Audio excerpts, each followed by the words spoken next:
animator decks. Oh yeah. Also pretty nice against Snapcaster Mage, but mostly they're for animator decks.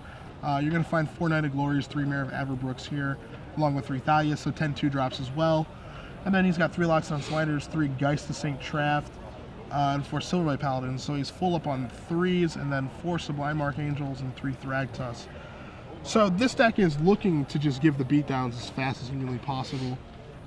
And this was a deck that I initially started testing with on my stream this week, because I love white creatures, I love attacking. And there are 2 cards, yeah, believe it or not. And there were 2 cards that just stood out to me like a sore thumb, which were Silverblade Paladin and Sublime Archangel. And those cards are as good as advertised.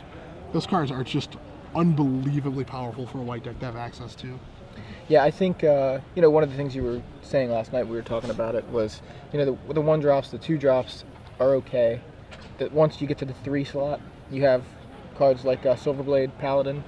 Like, that's where the real power of these kind of base white aggro decks, like, actually lies. Yeah. So, and Robert doing kind of the same thing except bigger, you know, bigger and slower. So he's got his Thragtusks, but he's got at his 3 slot, he's got Loxodon Smiter, which is you know, also in John's list, but Loxodon Smiter is kind of starting off the beats for Robert. Like, that's where he wants to start. I mean, he's obviously got Arbor Elf, Absence Pilgrim, but he's going to have like a turn 2 Loxodon Smiter, and then he goes into Restoration Angel, Thragtusk, Armada Worm territory. This is going to be interesting, because we haven't seen, as you said, much of Disciple of Bolas at all. Really. I kept reading, every time I looked at that card, for whatever reason, just, I guess it's just the kind of memory that's in my head of what black cards typically do. I kept thinking it's sacrifice a creature, draw that many cards, and lose that much life. Yeah. Not gain that much life. Which is typically, yeah, what a black card is supposed to do. Yeah, I'm like, wait a second. But it's just all upside, outside of the mandatory sacrifice.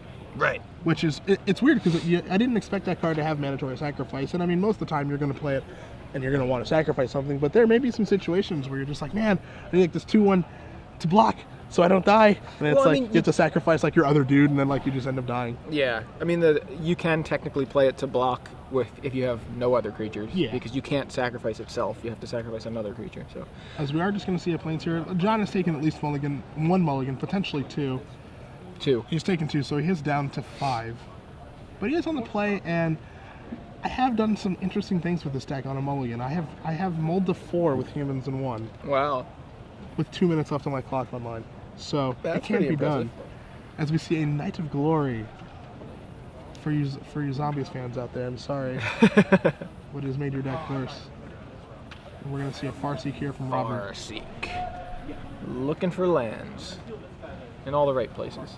Hopefully. The best places. Yeah. He searches his sideboard, he's looking for lands in all the wrong places, but accurate. Yeah. No argument there. And we're gonna see a Temple Garden here. So you're saying you like all new art? That's just a thing? Yeah, it's just a thing with me.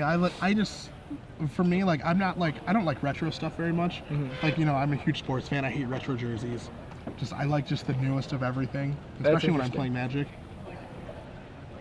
Like, so even if you have like a full set of Shocklands, you want the other ones now? You want the new ones? I want the new ones. It's interesting. And it pains me to say this, but I played in the Grand Prix when the new Meddling Mage was released, and I had to play with the new ones. Oh, that was like the one time where it was like a real decision. Where I was like, should I play with the Invitational one or should I play with the new one? And then I chose to play with the new one because, like, I don't want someone to, like, I cast like the old Meddling Mage and they're like, is that card legal? Right. Yeah, I just like to play with the new ones. Sure, that's your excuse. Yeah. Sorry, Chris. Glacial Fortress for John, and I believe it's going to be a Geist of St. Traft. Silverblade? It's a Silverblade Paladin. Going to hook up there. They're going to change their Facebook status. Yes, they're in a relationship. They're in a relationship now. They're best friends. And we're going to get in here for 6 because of the Exalted trigger. I like the dice. Yeah, with the A1, so there can be no confusion. It's a relationship. We're gonna see another Farseek. That's not ideal. Like, they're Scrabble tiles. Yeah, Thank you. It's funny. They look more like cubes than tiles. gonna say, what are they? F-sided die? Is that what that is? I'm not much of a Scrabbler. I don't spell real good. Now let's see if Robert's able to stabilize. He's facing down quite a clock from John Dale Beety. If you're just joining us, this is round 2 of 10 of the StarCityGames.com Dallas Standard Open. I'm Joey Pasco, joined by Cedric Phillips in the booth, and we're watching John Dale Beety doing some beatings of his own with a Knight of Glory, which is, of course, exalted and is soul bonded to a Silverblade Paladin. Taking this is like a mulligan of 5. That's yeah. I mean, you did say that you've mulliganed to 4 and 1 with the deck, so can't be too surprised. We're gonna push in for 8 here. That is a huge chunk of life. Gonna knock Robert to 6, unless he's got fog with that open green mana. For some reason, I don't think he does. I don't think so either. Now here's the question: does he have a follow-up play? Anything? Nothing. Nothing to follow up with, unfortunately. No other guy to play. So he's kind of all in here on Silverblade and Knight of Glory and hoping it's good. Hoping he doesn't get Thragtusk, most likely. Trying to see what Robert has available. I see an Armada Worm, I'm pretty sure. That's not good this turn. We got a Restoration Angel hiding over there. I also saw a Farseek and a Temple Garden. What I don't see is a Thragtusk. We see a Loxodon Smiter.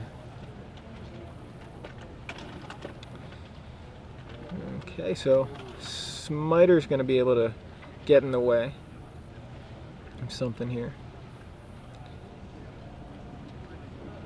Buys Robert one more turn, getting him closer to Armada Worm. But the problem is he missed his land drop last turn, so he needs some help from the top of his deck. Another Knight of Glory for John Dale Beety.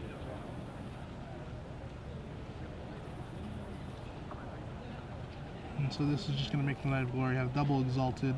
So this is going to be an attack with a 4/3 double strike. Yeah, that's just going to kill the Smiter. Gets in the way.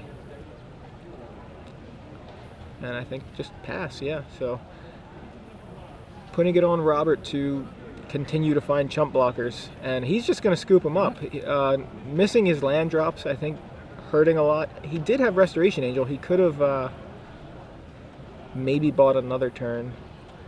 Well, that turn, if he does play Restoration Angel, assuming that John attacks correctly, Restoration Angel blocks one of the double strike creatures, and then first strike with the other double strike creature deals him 2, puts him to 4, and then the regular damage from the 2 unblocked creatures is going to put him exactly dead. Okay. Because he did play the other Knight of Glory. Right on. That Okay. turn. So yeah. the attack is lethal. I mean, that's assuming that he does make the correct attack, which you have to give your opponent the opportunity to make mistakes. So Sure. conceding there was a little bit hasty. In theory, he was dead. Maybe perhaps save a little bit of time, but either way, multi 5 for John, up a game.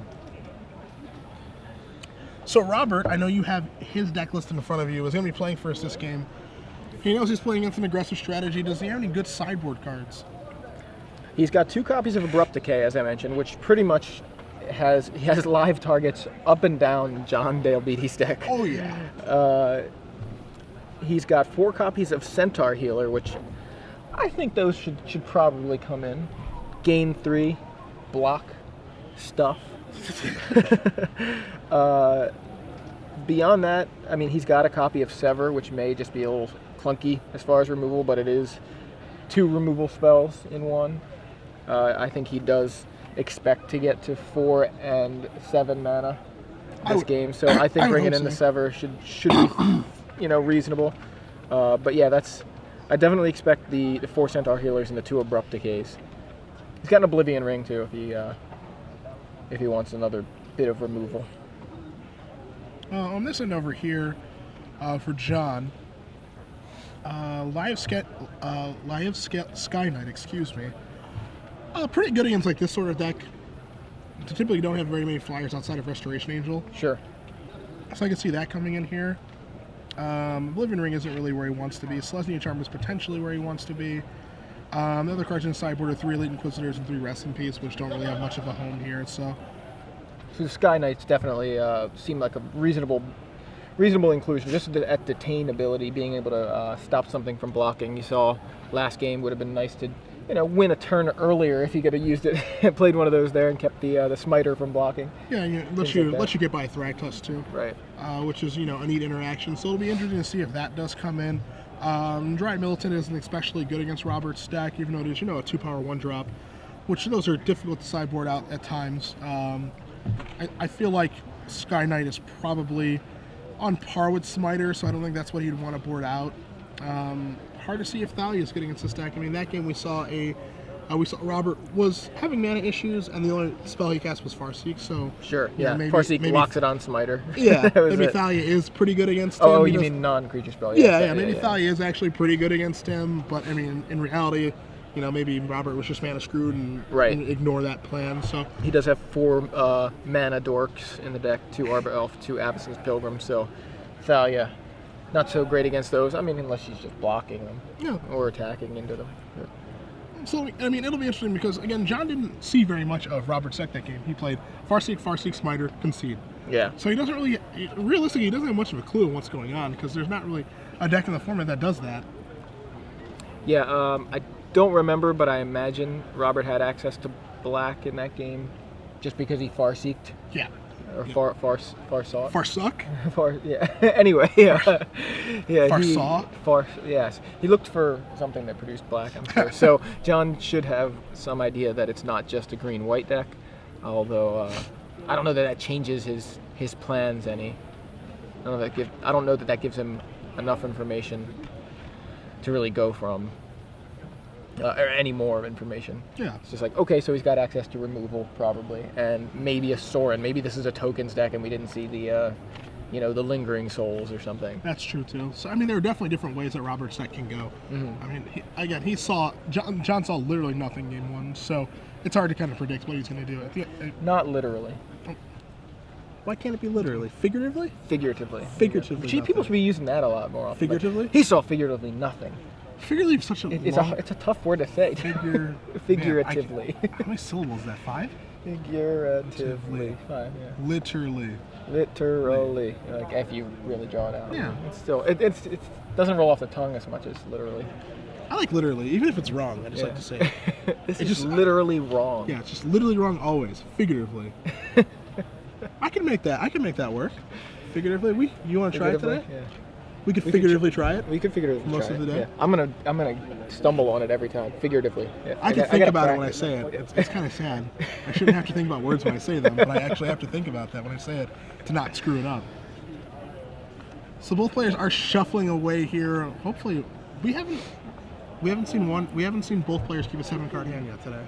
Yeah, I mean, we're only 2 matches in, but this is going to be the 5th game, and that game we saw the guy who mulliganed to 5 come out of the gate and just bash and win. Yeah, and last match with Len, he mulled to 6 all 3 games and won the match anyway. Yeah, that's true. So it looks like the tech of the day is mulliganing so far. Temple Garden, we have 2 7-card keepas.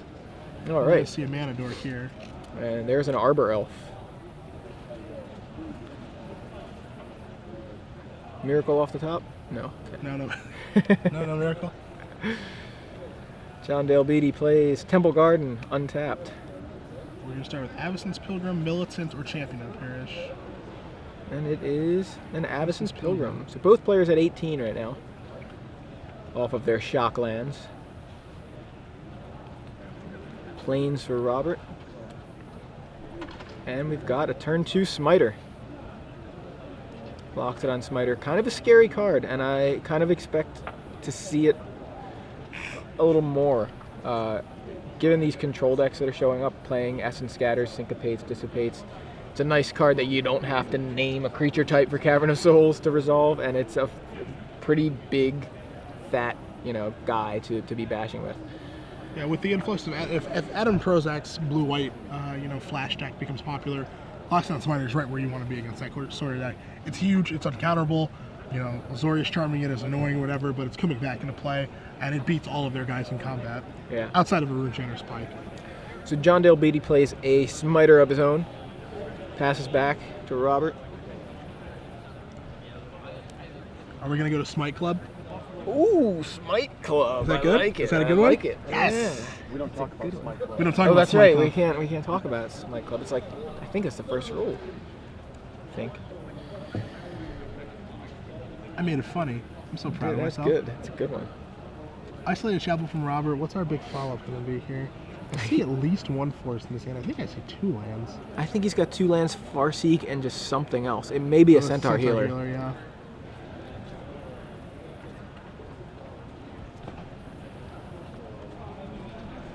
So weighing his options, we are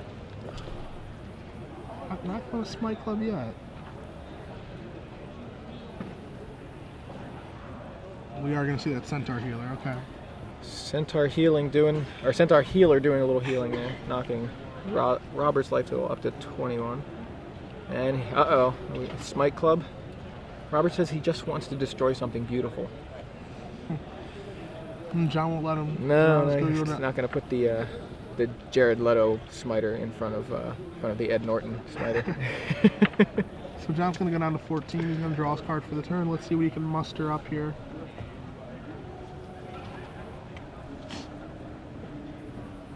You see a Glacial Fortress. I was a little surprised he didn't have much interest in trading, but again, we don't know his hand very well.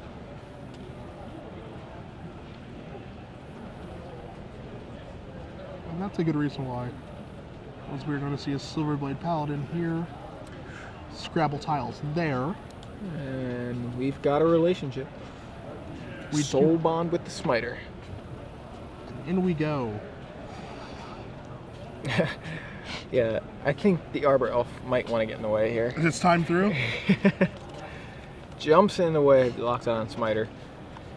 And John passes back to Robert.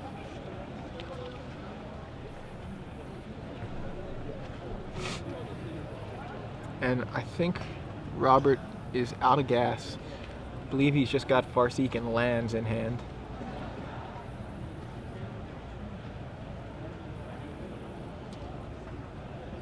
Looks like both guys are going to be getting in here this turn. Yeah, it looks like Healer and Smiter coming into the red zone.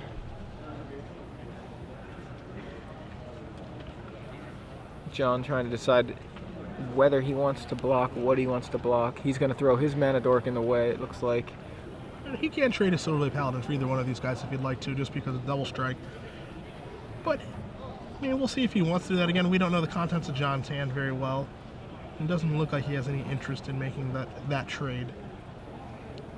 So he will go down to 11 from Centaur Healer.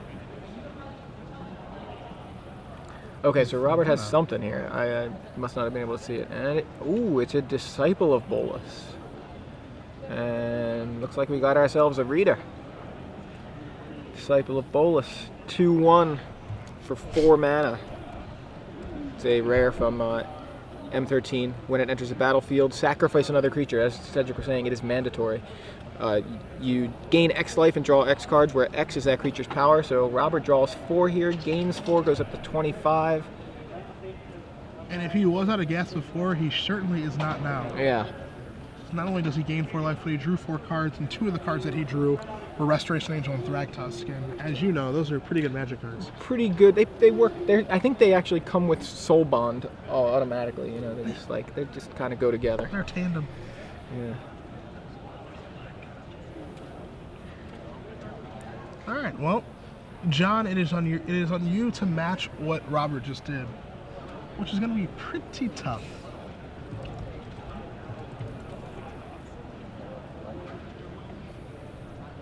We're going to see a Cavern of Souls here, and we will find out what that is naming momentarily. Probably not Lurgoyf. Likely correct. A couple guys we were talking earlier. It named Human. Talking earlier about if Tarmogoyf were in Standard, and I'm like, yeah, can you imagine somebody going Cavern naming Lurgoyf? Yeah. Just for the big one himself.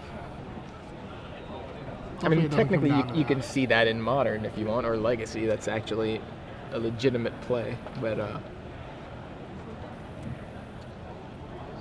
Cavern sees a lot more play in Standard. So let's see, we're in the tank here. Okay, so he's just bashing with both these guys. Disciple likely going to bite it on the Smiter, Yeah, it's done its job. and it's done quite a good job. Yeah, it essentially is. It gained 4 life, drew 4 cards, and is gaining, you know, the life from blocking the Smiter. We're You know, going to quote see unquote. Selesnya Charm here.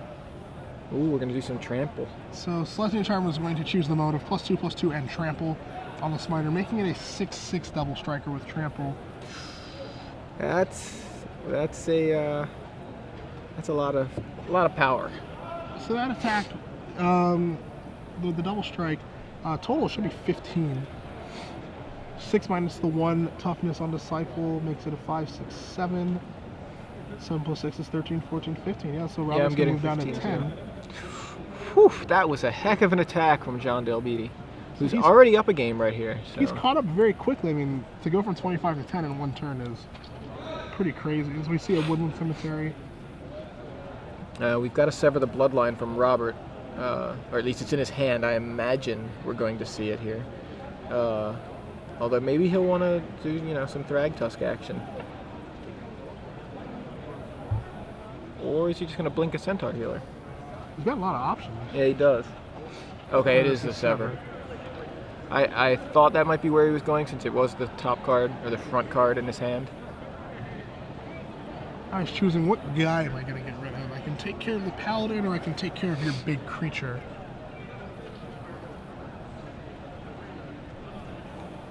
Takes out the Paladin. Looks like we're going to see a mana guy as well. Just another guy to get in the way. So a little bit of stabilization from Robert. Down a game here in round 2 to John Beety and his green-white humans deck. John mulliganed to 5 in game 1 and still utterly destroyed Robert, who was kind of looking for answers on the top of his deck, just couldn't find anything. So it basically cast Farseek, locks it on Smiter, and that was it. Yeah. This game, his deck has done pretty much what it's supposed to do. Yeah. Because we're going to see a Knight of Glory here from John. He's gaining life, he's putting guys in the way, he's starting to get card advantage through Disciple and Sever. More card advantage coming with Thragtusk and Restoration Angel, so you can see what it was going through his mind when he designed this deck, and now it's actually coming to fruition and starting to work. Sure, yeah. This is Selesnya Charm again. Ooh, okay. A Selesnya Charm number 2. Going to give that Smiter trample yet again. Going to get in for 5 here because of the +2/+2 and trample. And don't forget the Exalted Trigger as well. Oh, I'm sorry. Yeah, that's right. He's going to get in for 6. I did forget the Exalted Trigger. Don't forget about Big Bad Knight. He doesn't just beat zombies on his own. The Noble Knight of Glory. Not Noble Hierarch, but Noble Knight of Glory. I hope that card comes back. It'd be pretty sweet. And so we're going to see a 6th land here. It might be Thragtusk time. There's looks like it's Thragtusk time. Alright. Boom. And the table shakes. Didn't really, but pretend it did. The best card in Standard is here. Next to Sphinx's Revelation. Depends on who you ask. Well, it's next to Sphinx's Revelation. Even if that's the best, Sphinx's Revelation is still next to it. That's true. So, that's true. You know, they're next to each other, according to some. So Robert pads his life total a little bit more, and we know he has at least 1 Restoration Angel in hand. So if he lives through this turn, I imagine he's going to be able to live through another turn. John has Thalia. So Thalia, not going to stop the Restoration Angel. Not really going to do too much in this board state. It's a little bit too late for Thalia to really do what it's going to do. And again, we have access to Robert's deck list, so we know that he's not a very spell-heavy deck. He has a lot of creatures in his deck. We are going to see an attack for 5 here with the Exalted Trigger. Thragtusk happy to trade. Oh, he's putting both in the way. He's like, in case you have another Selesnya Charm somehow, which apparently John does. Triple Selesnya Charm. It is going to cost 1 more mana because Thalia is in play, Yeah, but he does true. have the 1 more mana so. to play it.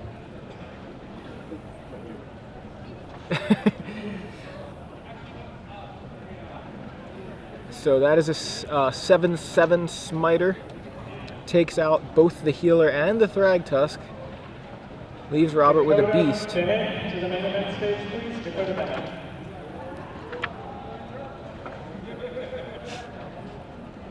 There we go. And so now we've got the mana issue cleared up. We've got the beast in play. Our game state is kosher. That was actually an excellent Selesnya charm for John, just because it did take away the Restoration Angel targets. That we expected them both to, at least one of them, to still be around. The problem here for John is he is cardless, and he's hellbent. He is hellbent. Oh, but Robert has another Thrag Tusk, and the table shakes again. Now this is going to move Robert up to 14. Attacks are looking good with the beast token here, as he's identified that as well. And just that quickly, I mean, John was off to a pretty nice start this game, but Thragtusk does a nice job of swinging things back in the opponent's favor. He's going to have to draw a good one. Sublime Archangel is the card that comes to mind.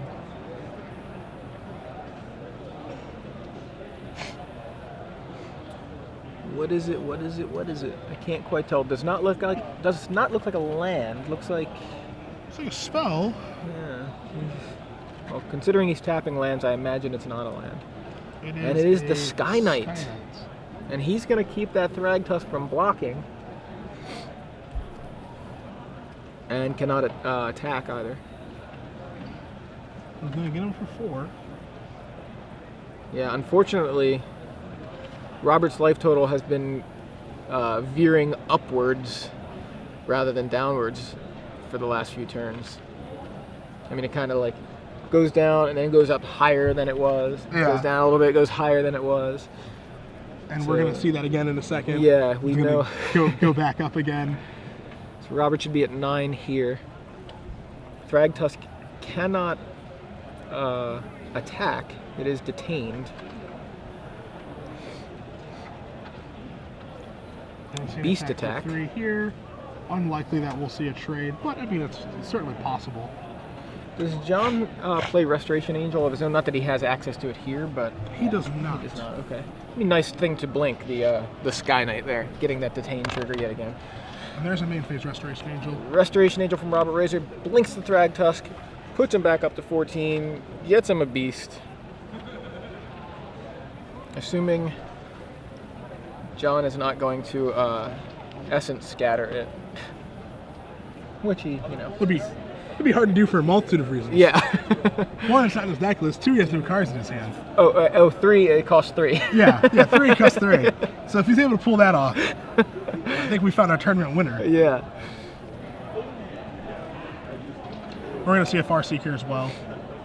1, 2, 3, 4. Robert 5, 6, feeling 7. a lot better now. Healthy, 14 life total. Thragtusk, 2 beasts, Restoration Angel. You'd feel pretty good too, wouldn't you? I hope he paid 3 for that Farseek. He did. Okay. We got 7 mana total stacked. Yeah, I see it. Yeah. Yeah, I'd be feeling pretty good if I was in Robert's position here as well. He is down a game here, so he not only needs to win this one, but he needs to win one more to be really feeling good about this round. Now, this game is close to being over, and in Robert's favor, but a Sublime Archangel can really turn things around here if John is able to draw one to go with his Sky Knight and really get some damage across. That body language tells me John drew something exciting. He drew it, immediately lurched forward, like, oh, it's another Sky Knight. So it's not as exciting as a Sublime Archangel, but he obviously not a land. It's not a dead draw. Yeah. So he's going to keep the Angel from blocking or attacking next turn with a second Liev Sky Knight. This is going to be an attack for 4 because of the Exalted trigger. It's going to knock Robert to 10 here. The problem, of course, for John is that he is facing a lethal attack this turn. Assuming all those creatures are coming across. Well, Restoration you can't, so. Yeah. So he's not dead just yet. But Sever the Bloodline in the graveyard. Flashback, Sever the Bloodline is going to take out, I would imagine, some Sky Knights, just for value. And we have a concession here. We never actually saw the target. Yeah. If you target anything, I lose. Yeah. So Now, did he flash it back for 8? Did he have 8? Okay. Again, I'm trying to make sure I remember Thalia, just like the players need to remember Thalia. Which is fair. But yeah, he did have 8 mana because of the Farseek last turn. Oh, to be able to flash it back. Right, he had paid 7 to cast the Restoration Angel and the Farseek last turn. Gets the 8th land and then is able to flash it back. Yeah. So we're gonna go to the third and final game of this match. John is going to be on the play with his Humans deck, which is ideally where an aggressive deck wants to be in this. In any format, realistically. Sure. But, yeah. On the play, game 3 against a more mid-range deck, he's got to try to get Robert as close to that as fast as he can before he starts to stabilize with Thragtusk, with Disciple, and with everything else that he did that game. A lot of things in John's favor here. He is on the play. Yes. He now knows a lot more about Robert's deck going into this game than he did going into the last game, because game 1 he saw nothing. So, and being an aggressive deck, he is able to capitalize on being on the play a little more than a slower deck such as Robert's.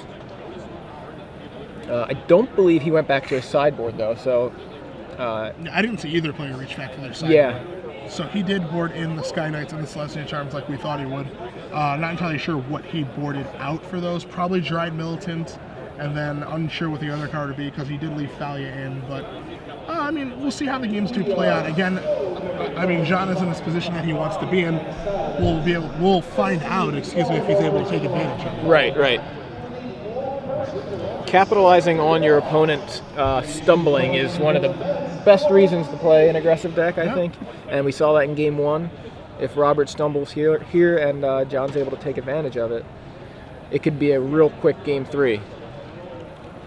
Now, John's going to need one of his...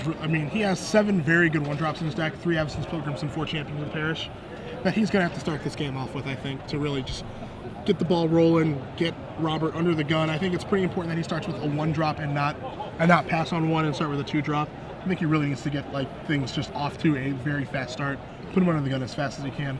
I don't know if it's reasonable to mulligan for such a hand, but it is pretty important for him to just get things going immediately. Straighten his tie a little bit.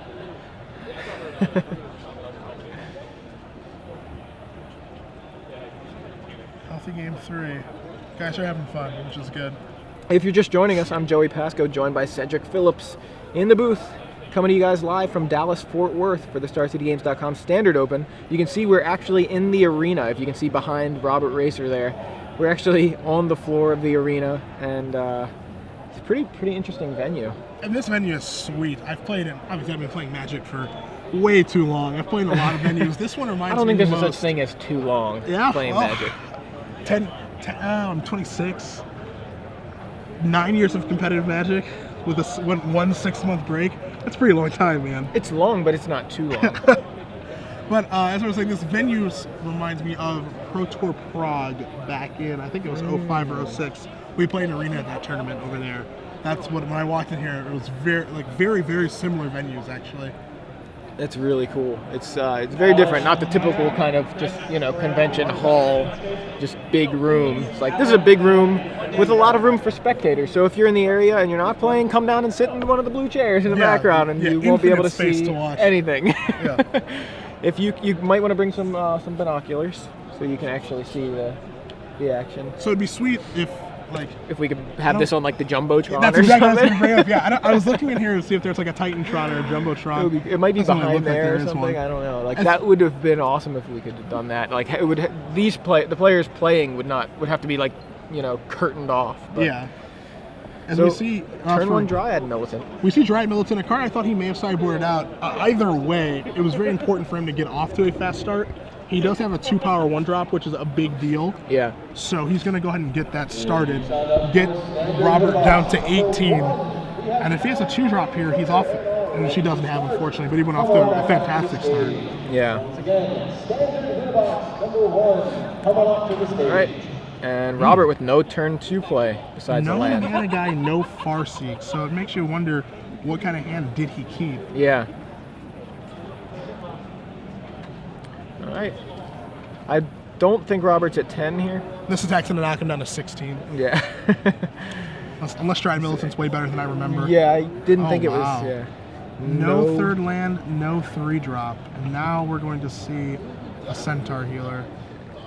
And that is going to put the brakes on John Dale Beety and his Dryad Militant. So Needs a lot of help from the top of his deck here. He needs to draw a 2-drop or a land, because we're pretty sure he doesn't have either. It's a tough spot to be in. Centaur healer's just undone all of John's work and gained him 3 life.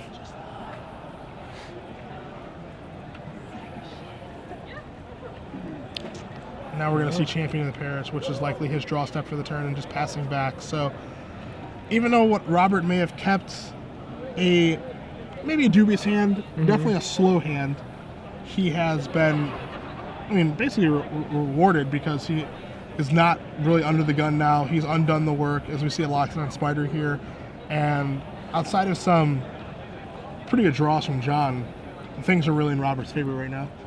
Yeah, and he may have kept his hand exactly because of this. He may have had just 3 lands, Smiter, Healer, like Restoration Angel. I'm pretty sure he's got. You know, he's like, you know what? I've got some. You know, it's going to take me until turn 3 to put something on the table, but I don't think I'll be dead by turn 3. So I think I should, should keep this. Yeah. And clearly, John stumbling has made it so that Robert has quite a brick wall. Yeah. Which happens to also attack. Yeah. Said brick wall is giving the beatdowns. Yeah. Now there's Celestia Charm here that John can have on the defensive, but Celestia Charm is going to trade with one of these. Like, Celestia Charm and his guy is going to trade with something. So even if it's Celestia Charm, and you're still happy for this with this trade. It looks exactly like what's happening here. So Dryad Militant gets in the way of a Smiter, gets pumped by a Celestia Charm, and we've got a 2-card for 1 deal for Robert Razor. The Celestia Charm will be removed because Dryad Militant was in play, which the judge is exactly what they're doing, which is perfect. Let's make sure we have our game states clear. Now, why do I think this is a Thragtusk? Maybe because it's a Garrett Primal Hunter. It was green. It was green. That's why. It was a 5-mana green spell. I see 5 mana gets permanent. Yeah. I think Thragtusk is a nice safe bet, but this time it's the Planeswalker. It's just an onslaught of 3/3 beasts. Yeah, the Beastie Boys. It's Paul's Boutique. And they're just not going to stop coming. We need a land. We need a land right now.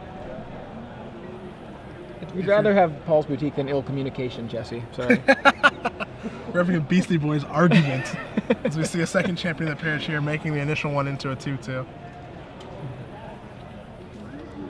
Ill communication in Magic games is not something you want. No. Yeah, look at you. King of the pun. Was that a pun? I guess it was a pun. Literally? Yeah, it was literally it a was pun figuratively. or figuratively? Maybe it was literally a pun. So, second champion. Pumps the first champion for John Dale Beety, and he's just trying to dig in and stay alive, but it's really not looking good. Yeah, at this point, he's kind of floundering around. We're going to see an attack with both of the 3/3s. Blocks aren't really very good. He's going to read Garrick and say, God, that thing does all that stuff. That's unfortunate. Cards really shouldn't be able to do all of those things. Not to mention, if you get a look at Robert's hand, which I can see, there is a Thragtusk, there's a Restoration Angel, and there's at least another land. So he has it all, as it were. Yeah, I can't imagine how John gets out of this. Oh, now what are you going to play? Oh, geez. Thragtusk. That's the 5-mana spell I know and love. Yeah. Is Robert just going to be like, I'm going to draw 5? Yeah, that's exactly what he's going to to draw 5 cards. Yeah, why not? 1, 2, 3. More gas for me. What's that? You're stuck on 2 lands? I'm just going to draw 5. I'm going to draw 5. I'm going to play a Mana Accelerant. I've already played my land for the turn. I don't have to discard. I have 7 cards. We're good.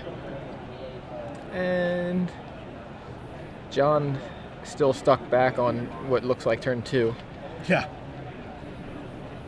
Turn 3, I guess, with 2 lands in play on his draw step.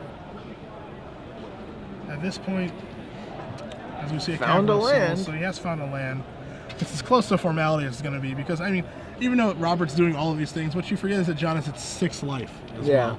You know, those creatures that are attacking, those aren't 1/1s or anything. Yeah. Those are like real threats. They actually have power. Yeah. He named human.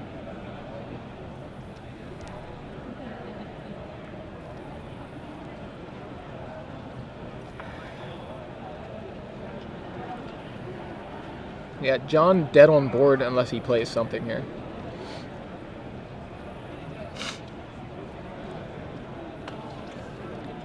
We're going to see a Silverblade Paladin. All right, so that's gonna soul bond, gonna trigger the champions. It's going to be one of those Facebook statuses that changes like for a brief moment. Yeah. We've all seen those. Yeah. In a relationship and out of a relationship. Didn't work out. Nope.